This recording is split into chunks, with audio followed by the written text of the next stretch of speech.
Welcome back to the Frustrated CEO podcast. I'm your host, Patrick Lyons, here with my esteemed colleagues and co-hosts, Patsy Feeman and Leb Tannenbaum. Welcome to both of you. Hey, Patrick. Thank you. Today, we're excited to welcome Ben Pring as our guest. I think it's going to be, we're going to cover a lot of topics that I'm anticipating will be beneficial to you, our Frustrated CEO listener. Ben Pring is the head of thought leadership at Cognizant. He's co-founder and leader of Cognizant's Center for the Future of Work and a member of Cognizant's executive leadership team. He's also co-author of the best-selling and award-winning books, What to Do When Machines Do Everything, and Code Halos, How the Digital Lives of People, Things, and Organizations Are Changing the Rules of Business. And Ben's latest book, Monster, Taming the Machines That Rule Our Lives, Jobs, and Future, was published in March 2021 and was a Financial Times Book of the Month. Ben sat on the advisory board of the Labor and Work-Life program at Harvard Law School between 2017 and 2020. He was named one of the 30 management thinkers to watch in 2020 by Thinkers 50 and was recently named a leading influencer on the future of work by Analytica. Ben, welcome to the Frustrated CEO. Thank you, Patrick. It's great to be with you all. Now, we're going to try to cover a number of different important topics today with Ben, like technology and AI, leading through change, things that Ben and his team at Cognizant are hearing from CEOs out there, and then other trends that he's seeing that may impact you, your business, and the future of work. But what first drew my attention to Ben and led me to reach out to invite him to the show is a recent article he wrote on leading in the green business boon featured on Forbes.com. Ben, what is the green business boon and why is it important for CEOs and leaders to be paying attention? Well, the whole notion of sustainability that focused on the environment has obviously been a growing topic, a growing issue for many, many years now. Our observation probably 2 years ago was that it really broke through into the CEO, the board level, C-suite level conversation at Davos in 2019, at the World Economic Forum in Davos 2019, because that conversation had been sort of on the edge of an event like Davos for many years. People on the fringe of the conference, activists, environmentalists have been talking about this for a long time. But a light bulb went off, I think, in the business community, in the business crowd then, that this was not only something they had to do, for all sorts of logical and appropriate, real good reasons, but it was going to be a money-making opportunity. And we sort of came up with this notion that business people had looked at green as red, as a cost on the balance sheet, but it was flipping over into being green. Green was becoming green, a money-making opportunity. And so we came up with this phrase that there was going to be a green rush. You remember the sort of the code rush of a few years ago, and of course, the original gold rush from the 1860s. That there was going to be an opportunity to make serious money in this transition into the next wave of renewables, getting out of fossil fuels into electrics in the automobile industry, etc. And you can be cynical about that, and you can be skeptical about that, and you can scratch your head and think this is a bit shameful that businesses are only taking this seriously and getting beyond the greenwashing that they've been criticized for many years when there's a money-making opportunity. But the truth is that we all operate in a capitalist environment, capitalist system, and making money is a huge motivation, clearly. And so I think you've begun to see that change in the zeitgeist. That's what our report is really about, looking at the commercial opportunities to deploy technology predominantly into this challenge and thus, create an opportunity. And we try to sketch out the scale of that opportunity, the types of technologies that are going to be involved, IoT, sensors, artificial intelligence, all the technologies that we work with many of our clients on, but putting that into that business opportunity, that money-making opportunity, that's really what the report is. And I think, certainly in the last couple of years, and certainly in an accelerating way, I think you can see more and more evidence that the tide has really turned. And there's Greta, but now there's Gordon Gekko, and these two are kind of bumping into each other for the first time. And we kind of think they're going to get along fine.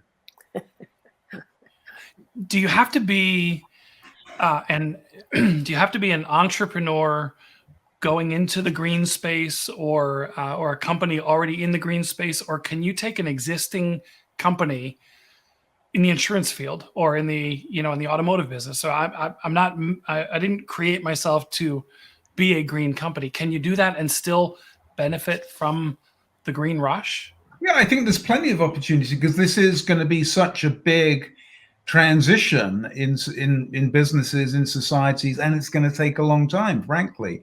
I mean, just think about automobiles, that transition into electrics, and then potentially self-driving. I mean, that's going to take probably longer than people, certainly some of the first wave evangelists, have suggested. I mean, Mercedes today were talking about a transition into making 50% of their cars electric, probably over a 10, 15-year window. So that's a sizable amount of time beyond sort of the Q by Q financial expectations that businesses have to be focused on.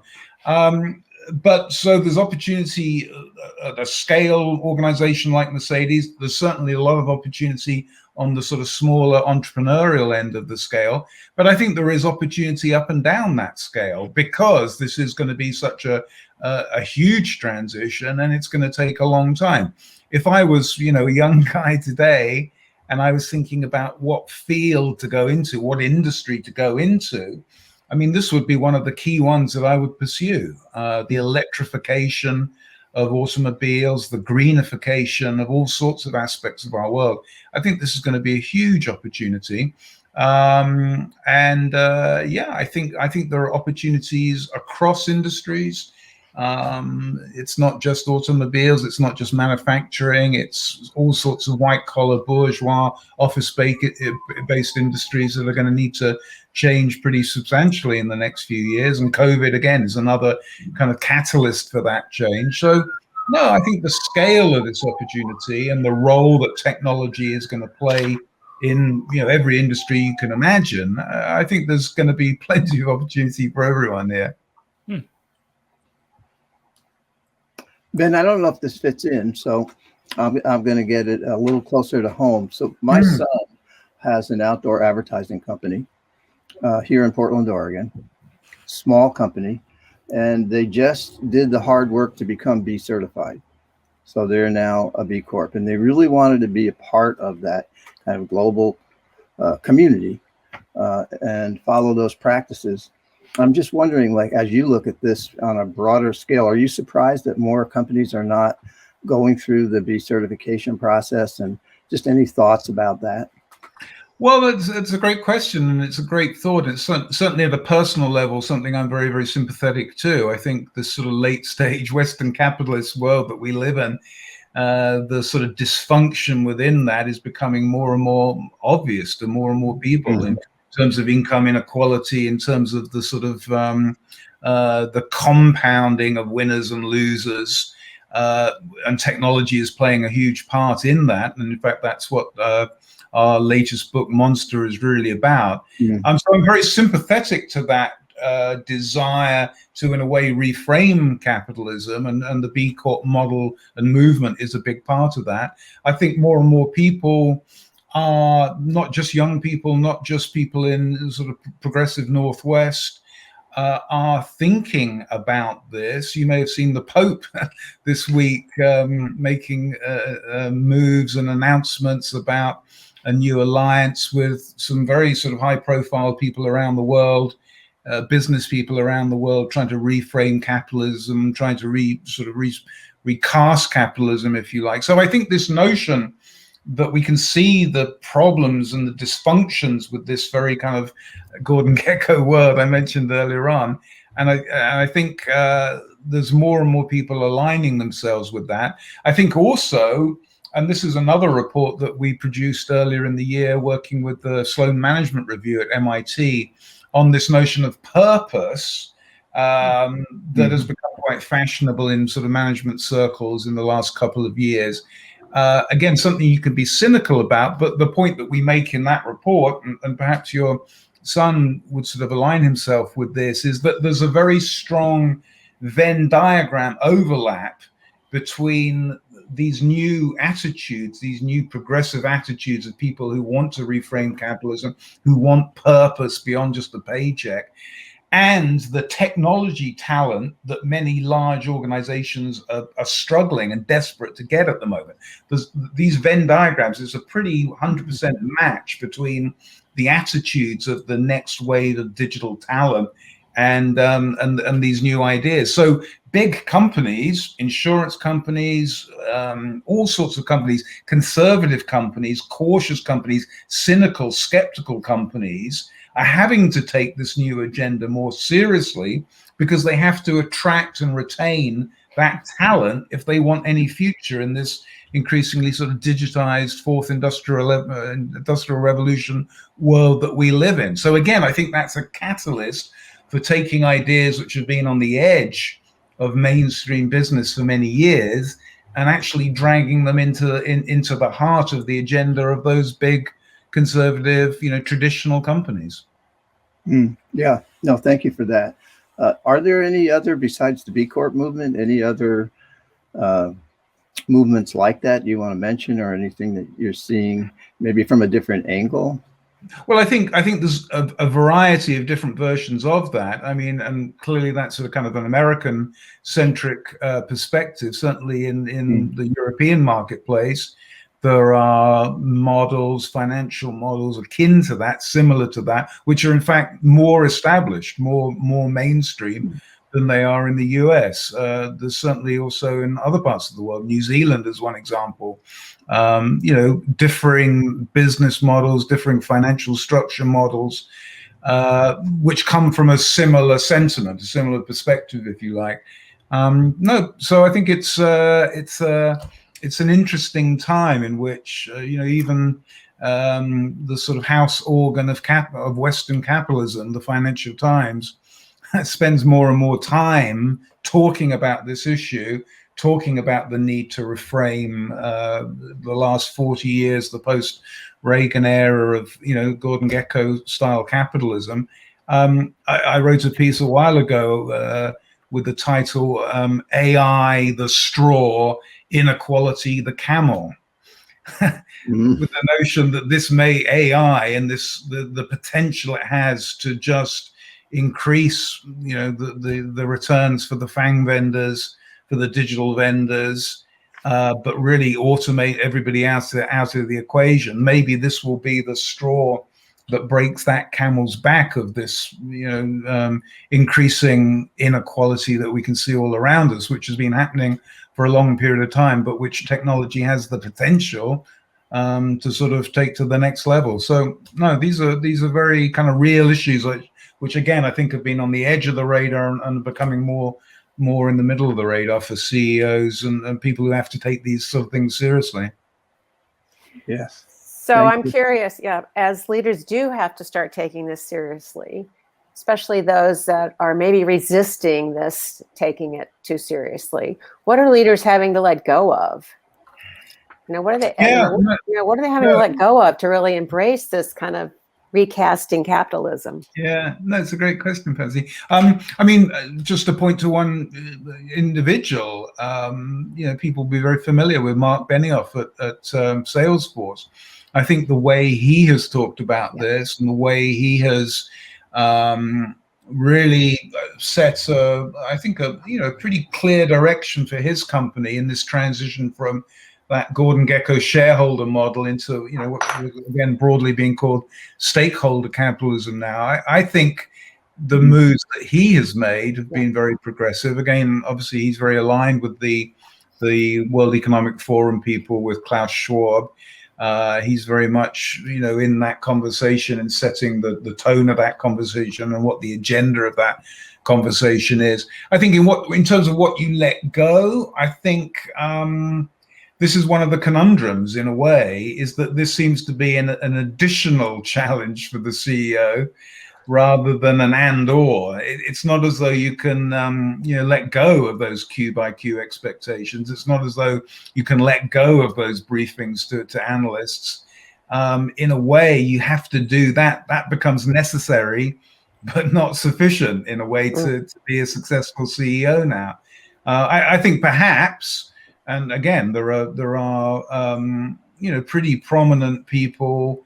I'm trying to Barry Diller as one example, who've said that the whole Q by Q analyst briefing model, should be let go. We should walk away from that. And I think he got some blowback trying to sort of propose that idea.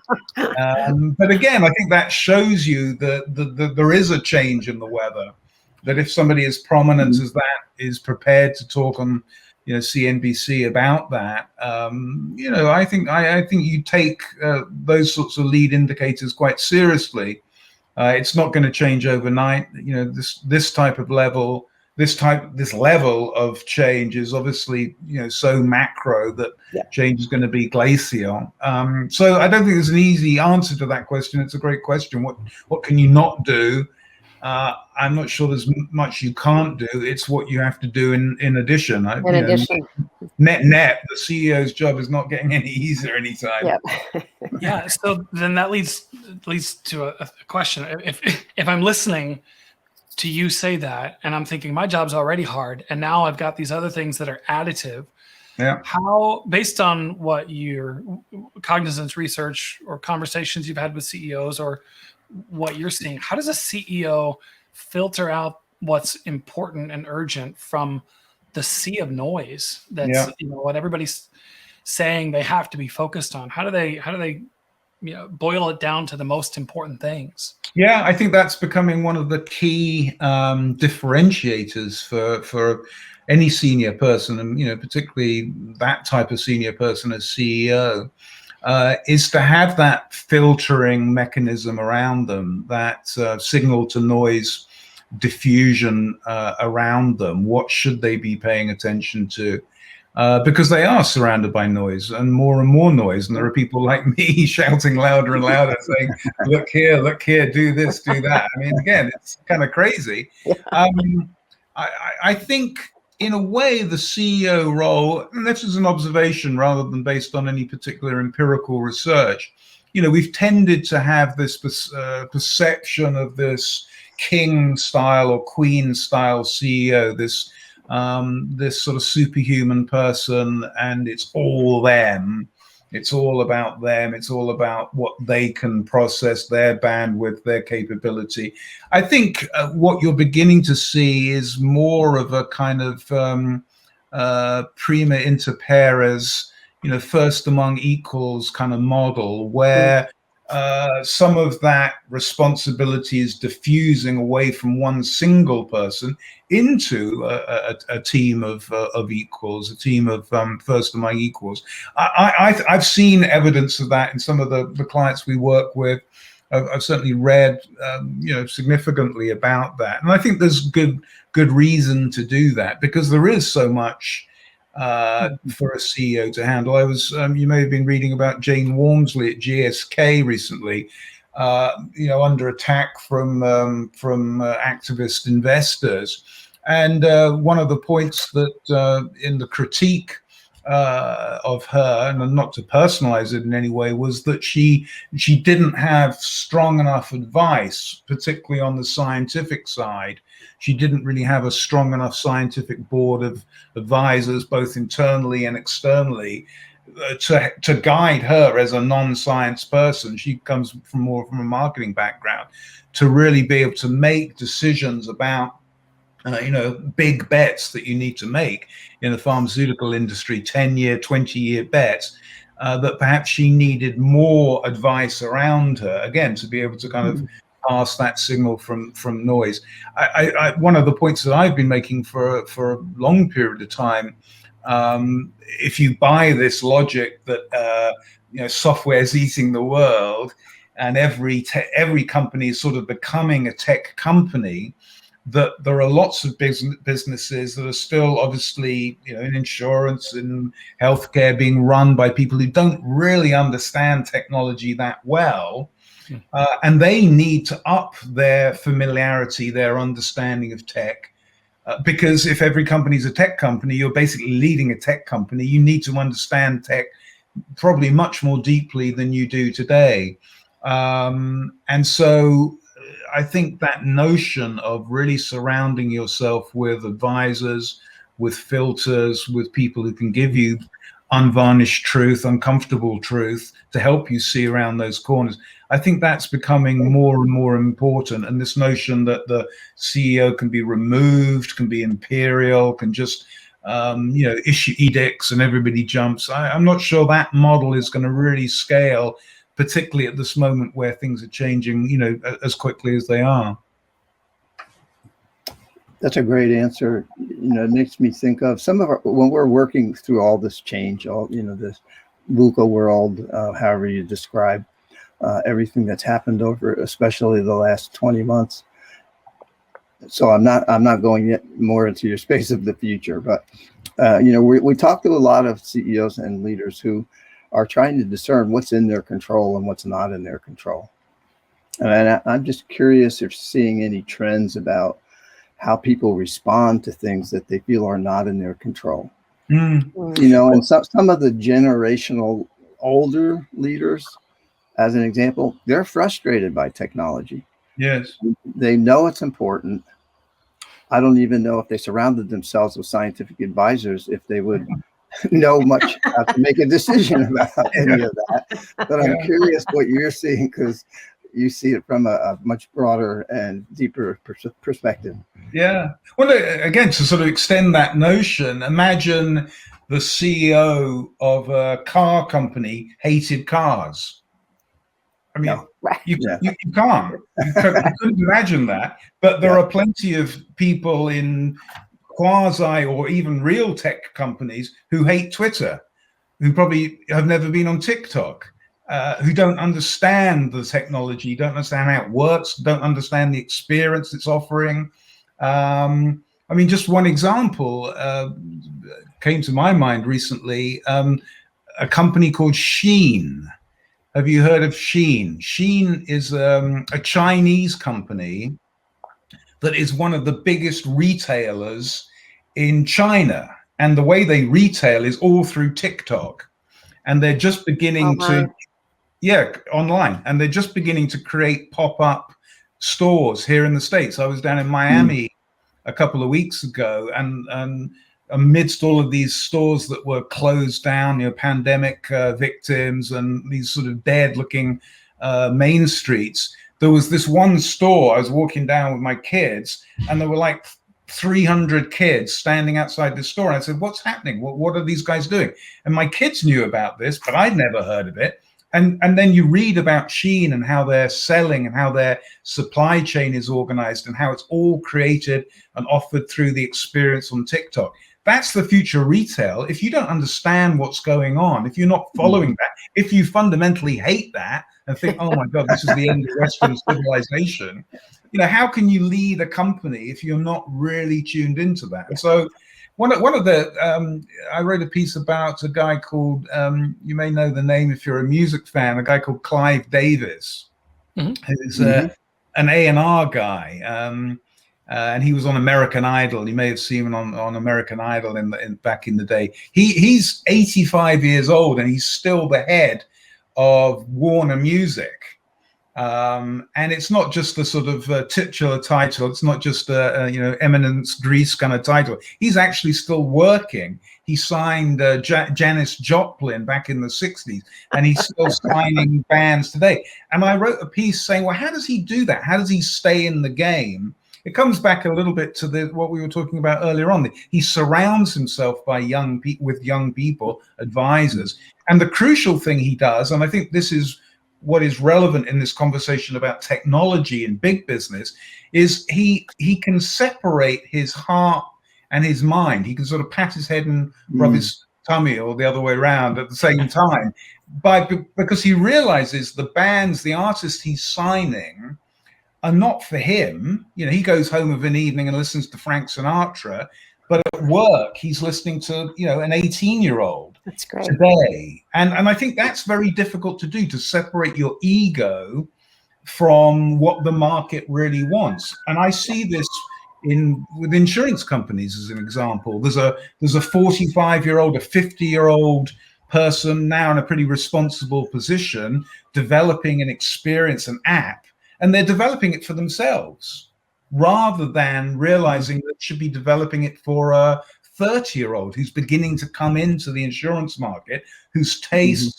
experience, whose learning, whose use and familiarity and comfort with technology, the platforms, are totally different from what that 50-year-old has, you know, wants and experience. Again, that separation of your ego from what the market wants, I think that's very difficult to do. But I think it's going to become increasingly important for leaders to be able to do that, because the technology is changing so fast, because, as with that Sheen example, the way the world is going is totally different from what you can control. Coming back to your question, if you want to control the world, good luck to you. But frankly, you're going to have a tougher and tougher time doing that. Oh, that's brilliant. Thank you. I really appreciate that. So Ben, that actually, as you were speaking about that, the companies whose employees don't necessarily embrace technology, even companies who don't view themselves yet as technology companies, who potentially need to begin.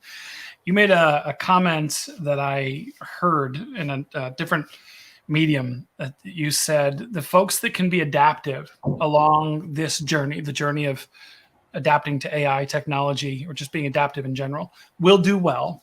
And the simple reality is that those who can't are probably going to have less of a role in the organization going forward. And then you talked about the CEO's role in facilitating that, in allaying people's fear of change or fear of technology. Talk about that here. What is the CEO's role in in bringing the organization along, adapting to technology, embracing creating apps for a 30-year-old instead of myself, or embracing the technology in the supply chain? Yeah. No, I think, again, this is, there's a lot of cliche in the discussion about change and the role of leaders within change. But it is a fundamentally mission critical issue for large organizations now. I mean, again, if you put this in a sort of macro economic context at the moment, as we sort of try to, stutteringly try to exit back into the real world after the virus, the K-shaped recovery that the economists talk about, the determinant, the differentiator between whether you're going that way or whether you're going that way on the K-shape is really your routes to market, and whether you have sophisticated world-class digital routes to market. That's fundamentally what's going on at the moment. And so for a large company that doesn't have those sort of sophisticated and hardened routes to market, that hasn't really acted on the sort of digital transformation memo that people like me have been talking about for 10, 20 years, this is a moment of existential threat, an existential challenge to them, which boils down to ultimately the company's ability now to really embrace change. I've talked about this, what I call the bell curve distribution of change, for quite a few years now. And what I mean by that is that people, and I think organizations, either change from a position of strength or a position of weakness. Roger Federer changed his racket after he'd won 14 majors because he figured to keep in the game as he got older, he needed a bigger racket. Many people wouldn't have changed that racket, but he was in a position of strength and he changed, and he's won, 6 more. So that's changing from a position of strength. Changing from a position of weakness is, when you check into the Betty Ford clinic, you basically rock bottom. You're on a burning platform. But if you think about that bell curve, the distribution, the Roger Federer's is 1 or 2%, maybe 5% of organizations, of people that change from a position of strength. They want to get better. Accenture is one of the best examples in the marketplace writ large of a company that continues to change from a position of strength. And then at the other end of the bell curve, those people who go to Betty Ford, or who, a fundamental business burning platform, and they have to change, that's probably only another 5%. Mm-hmm. So it's really 90% of businesses, 90% of people aren't doing great. They're not doing awful. They're kind of in the middle. They're in the muddled middle, as we call it. And change in the muddled middle is very, very difficult, because you're just trying to keep on the horse. You're just trying to keep alive. You're just trying to meet the next quarter. You're just trying to meet the sales target you've got, the quota you've got. It's very, very hard to change within that. I think bringing this back to the CEO, again, the CEO's role in that muddled middle, if you like, is to create a compelling enough narrative that you can explain why the change is fundamentally needed, why people may not even really see that, may not even really feel that, may not really be that motivated to do that. I think driving that compelling message, the logic of that, the emotion of that, the need for this, and what that journey is going to look like, and what the promised land is going to be like when we've gone through that journey. That is, I think, again, the ability to tell that story, to bring people along that journey, to create followers on that journey.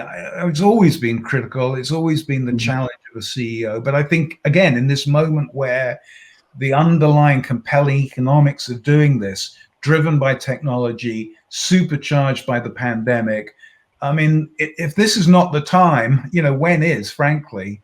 I think that's going to be the fundamental challenge for a CEO. And of course, it's easy to say, it's very hard to do, completely, non-obvious, non-simple. But that is the challenge, and that's why you're paid the big bucks, frankly. Right. I have I think it might be a two-step question. When you said the word burning platform, it creates a lot of pictures, and when I look at the motivation, and we have 5 boys and 2 girls, but this particular son, part of his motivation is he felt like he was not personally going to the Betty Ford Clinic, but that the world was. Yeah. Right. And part of his motivation around everything that he's learned through the B Corp process is he wants a world to live in. And so I'm just curious. So if you're leading a company and you have young people in your company who think differently than you do, right?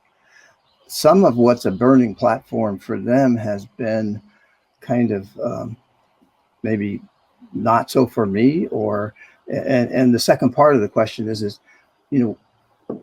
how does your organization or you, I mean, I've read some of your writing. I read the Change in the Time of Change piece, and I have questions about that too. But how do you deal with we're fractured in so many ways? So there's climate deniers, and there's people who are afraid for their future or don't know if they want to have children. Yeah, no, it's a great point, and again, very, very sympathetic to that sense that your son shares. No, again, I think this is sort of what we write about in our book, Monster, this notion of the algorithmic rabbit holes that people are going down, spending so much time on social media.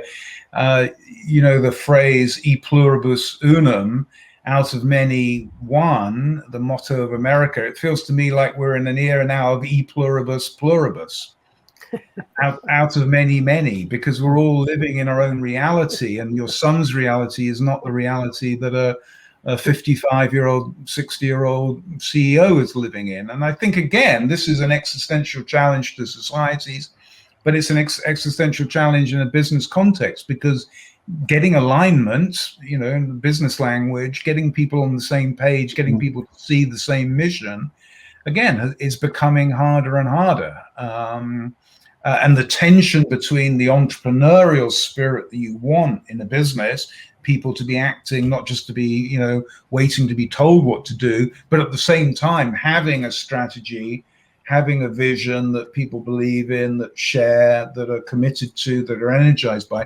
Again, I think this is extremely difficult work, but has never been more important. Again, I think this is, in a way, the nature of change. I'm sure you know the famous phrase that the future is here. It's just unevenly distributed.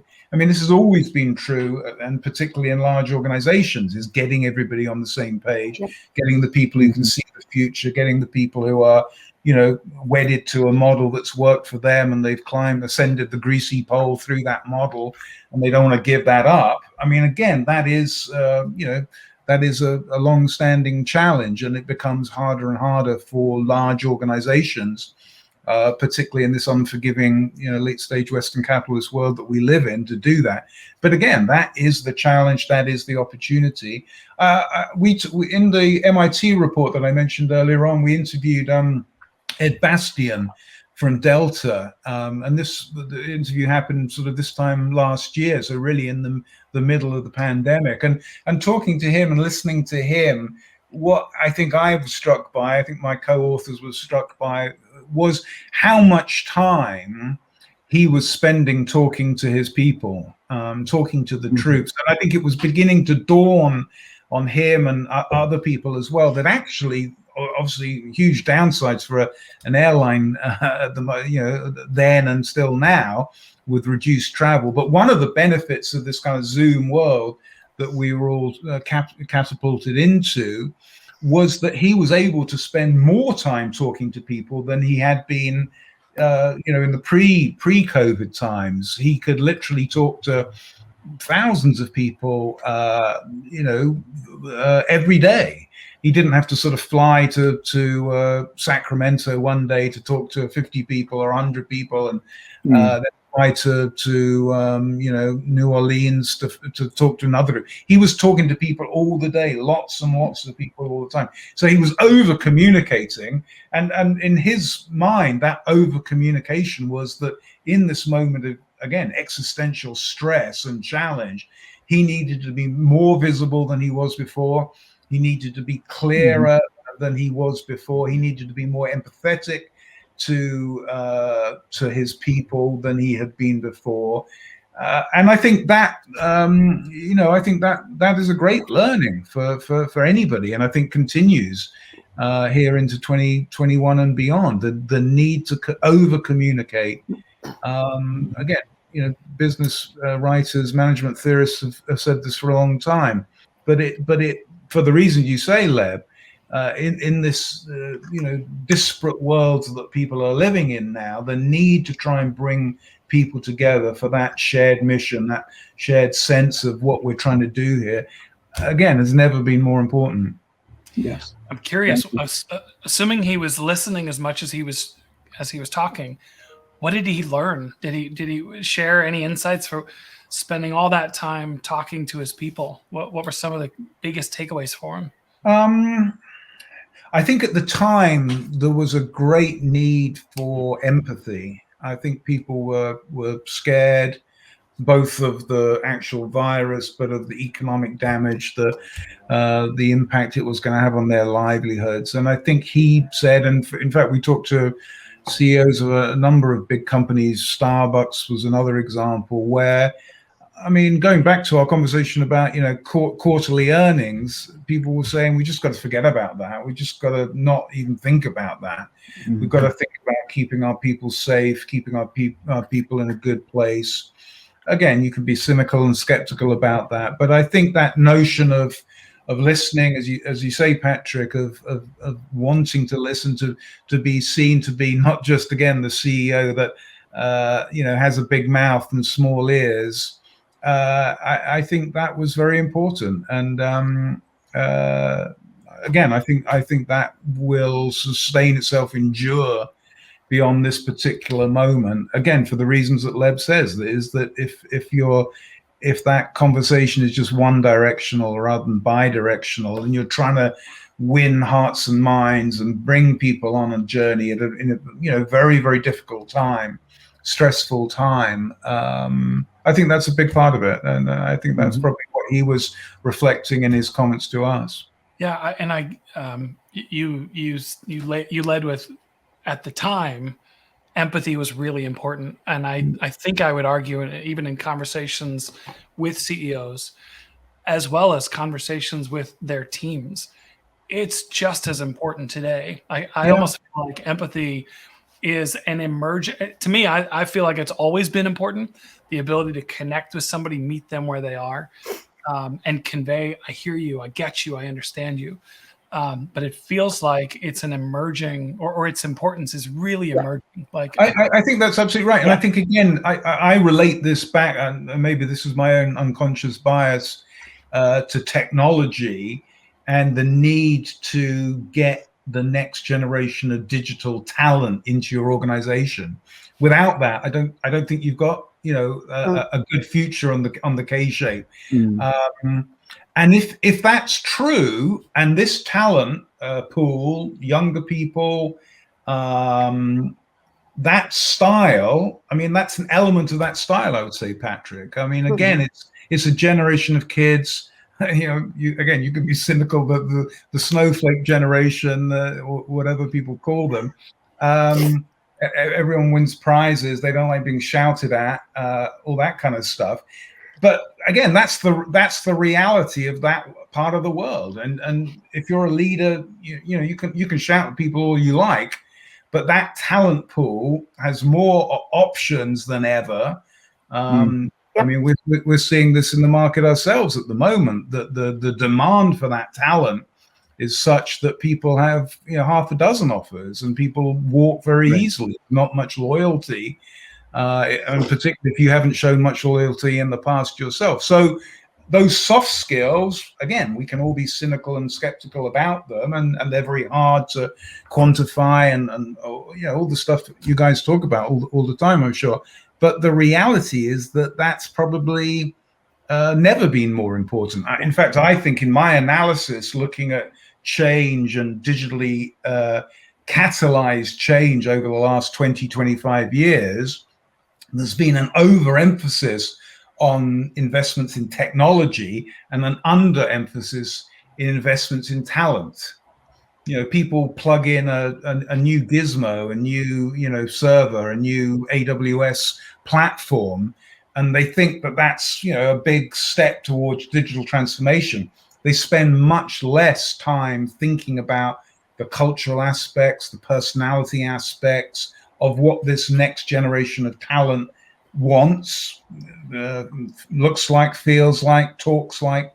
And I think, again, that would be a dial I would turn up if I was a CEO through my HR department, but more broadly than that, to understand the new talent we want, to understand what they want, to understand how to motivate those people and keep those people, frankly.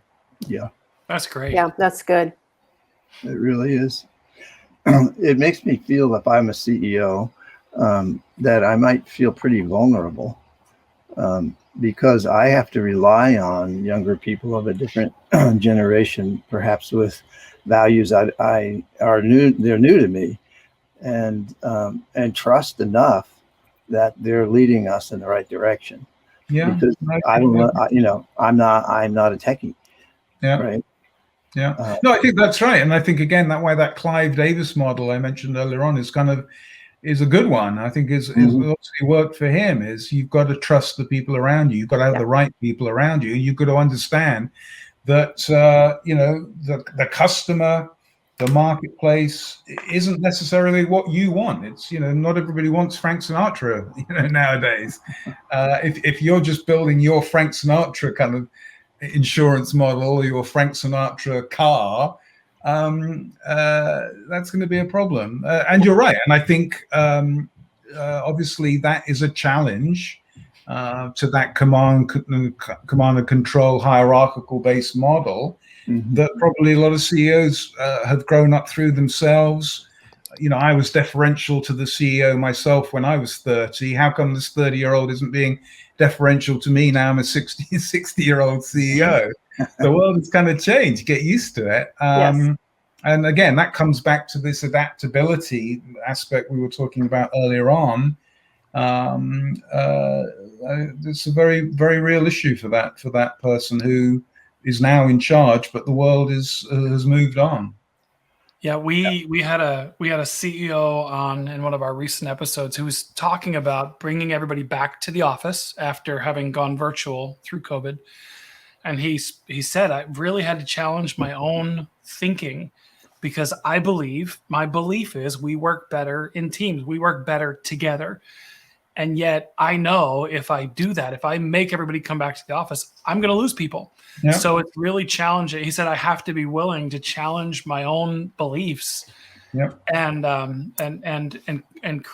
be adaptable myself, so that the organization can adapt with it. So, yeah, no, I think this is a perfect example, and I'm spending a lot of time talking to people about the future of the office at the moment, what that looks like, and how should we think about that.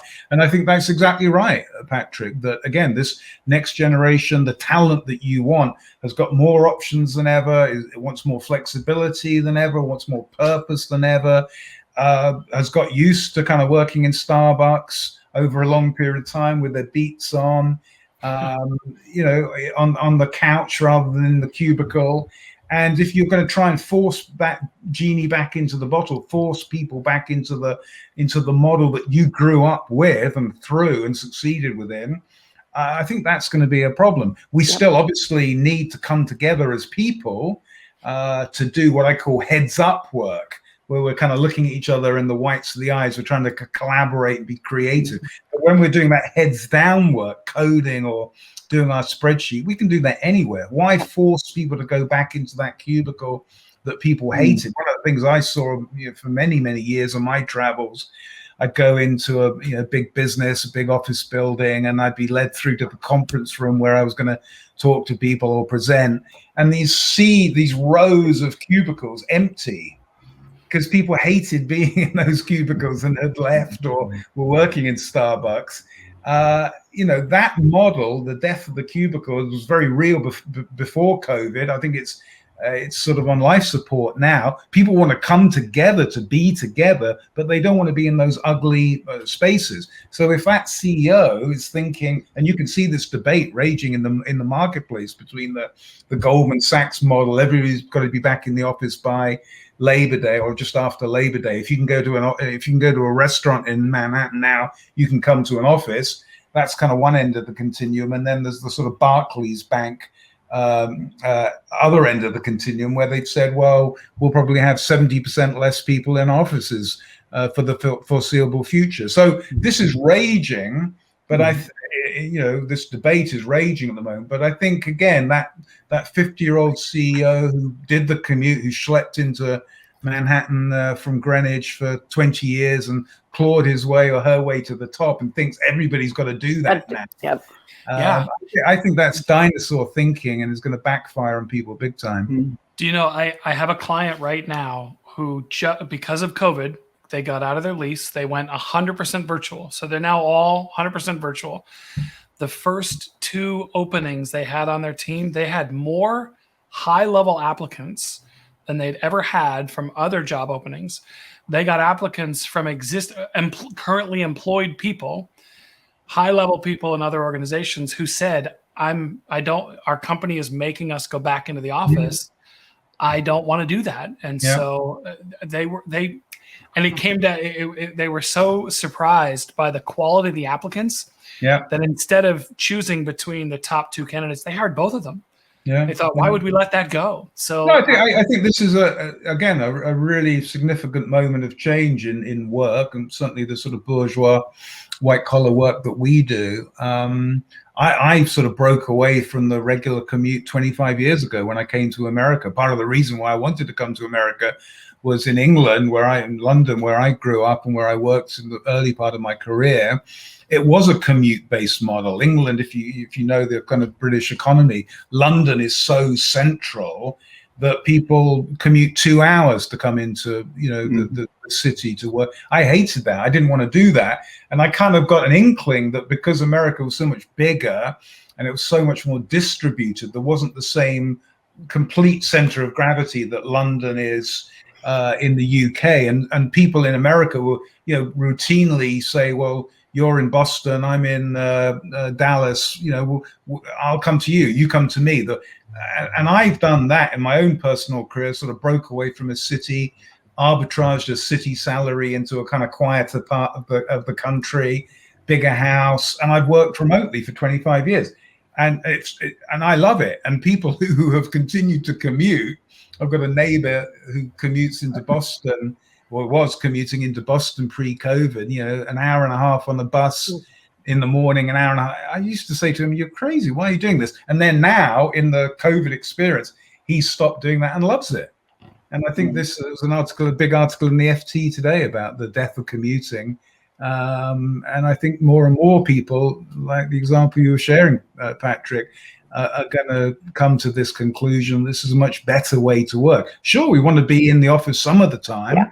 We don't want to be stuck, off the grid all of the time. I pre-COVID, I think in 2019, I stayed in 43 different hotels around the world during the year. I love traveling. I love being with people. But when I'm doing my heads down work, writing, I don't need to be in a cubicle next to somebody shouting in my ear. It doesn't make any sense for me in the work that I'm sort of doing. Right. I have a question, and maybe the context is emotional intelligence. So working in a large transportation organization in New York City, part of the frustration for CEO and leadership was these young people that just walk in my office. Like they have no manners. They just walk into my office to ask me a question or tell me about something. And so it was impacting the culture. Yeah, and this is pre-COVID. And so now, and I read, when I read Change in a Time of Change, there were kind of some Zen-like comments in there. One of them was simply through understanding that what we thought was the best of times was simply the time. And if the worst of times are ahead, they are simply the times. So nothing is fixed and nothing is permanent. I felt like, oh, it's like you've been hanging out with Phil Jackson or something. But how do you do that? I find the emotional intelligence work is a lot harder digitally. Yes, no, that's true. And I think a lot of people are feeling sort of Zoom fatigue or Zoom lag. We swap jet lag for Zoom lag. If we're peeking around the corner to the future, and we want to bring these younger talent and all these diverse people, including everything about diversity, together and aligned, and we're primarily remote. I'm just wondering, what you're hearing or, what's being researched about that, because I find it a lot harder to do the emotional intelligence type work digitally. Yeah, no, I completely agree with you, Lev. No, I mean, again, I think the way I sort of frame it is that the function of the office, if you think about what the office is really for, it's really for three things, I believe. It's the office as a showroom. It's where you bring prospects in, clients in, influencers in to kind of show that you're a player. It's an R&D facility. It's where you cook the secret sauce of what it is you do. So that's, you need people to come together to do that. And then the third function of the office is it's a social space. It's really a party space. it's where you build the network, where you build the relationships, you do the soft things, the EQ kind of thing. So I think if you buy that logic and you think about it again, rather than forcing people to come back into the cubicles, bring them back when they want to be social, when they want to do the creative work, that R&D work, and make it a more social kind of environment. I'm sure many of your listeners and you guys yourselves have kind of experienced that end of year social / business review kind of meeting. Cognizant have traditionally had this as sort of end of year for the top 2,000 people in the company down in Florida, 4 or 5 days in a nice hotel. And if you think about that, there's a business element to that. We're reviewing the business, we're planning the business, but the real role of that, it's a party, isn't it? Mm-hmm. It's the evenings where the real action happens, where you make a friendship, you create a network, you sort of come up with an idea after a couple of libations, and I think again that perhaps in this future of kind of office discussion, that what we might see is that again in a kind of hybrid model where maybe people are going in once or twice a week, and then working at home quite routinely, where there's a sort of hoteling platform, so you book a space so you can reduce the overall net office need that you have.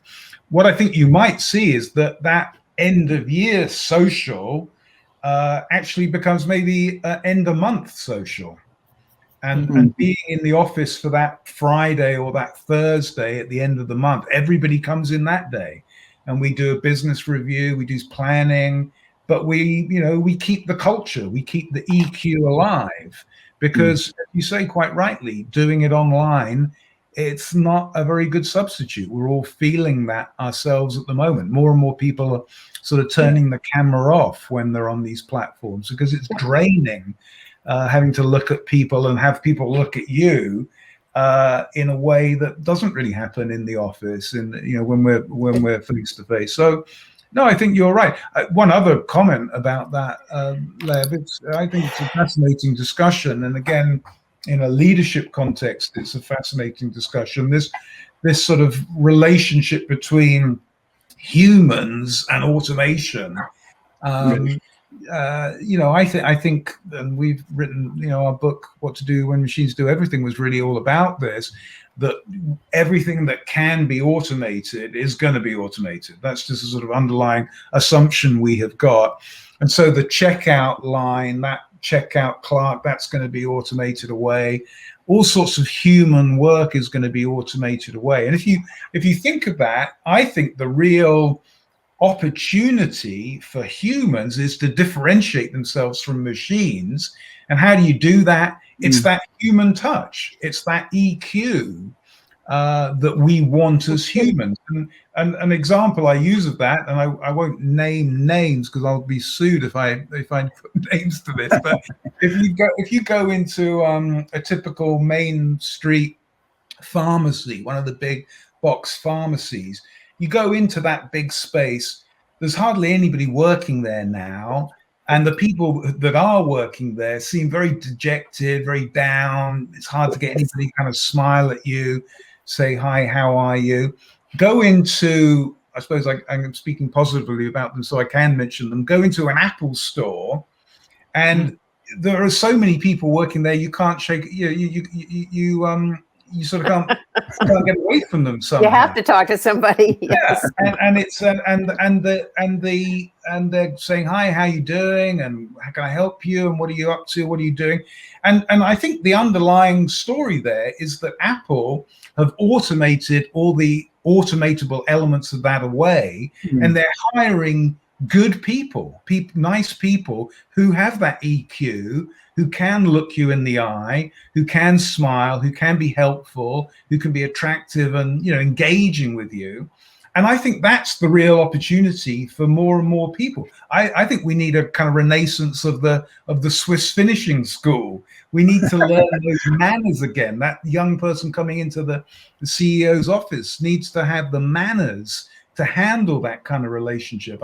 Certainly, maybe I'm sounding an old fuddy-duddy myself now here, but I think there's been a real degradation of that, a real sort of weakening of those qualities, certainly in my lifetime. I think there's an opportunity to to re-energize that, have a renaissance, because we don't need somebody to be on the checkout counter just going beep, beep, beep as the soup goes through, the cereal goes through. We want people to be interested and engaging. Have you thought of this? To be the human version of the Amazon algorithm, that always be suggesting algorithm. You like this? Well, what about that? That's the opportunity, and injecting a sort of EQ back into that. I think to your point, Lev, I think that's the real opportunity, the challenge. I think companies that do that, I think countries that do that, and individuals that do that, I think that's a big part of the way forward.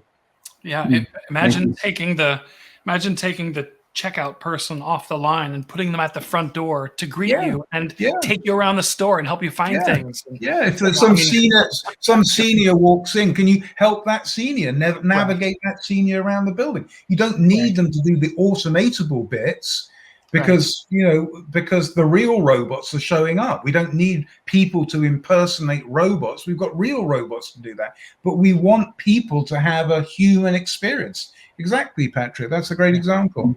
Yeah, Ben, I feel like we could go forever, and at the same time, it's probably time to start steering us towards the finish line. Thank you. All kinds of great ideas. I can understand why you've been named one of the, some of the top thought leaders, thinkers. I think I told Leb and Patsy when I first mentioned to them that we were bringing you on, and I saw that you had been named one of the top 30 thinkers. I told them I don't even think I'm one of the top 30 thinkers in my own house. So to have you on has really been an honor. It's thank you for joining us. I appreciate it. It is time. We end every episode. Our listeners know this. We end every episode with something we call "Let's Get Practical," because we believe if nothing changes, nothing changes. So I tried to furiously take some notes. I'm also going to give each of you an opportunity to weigh in.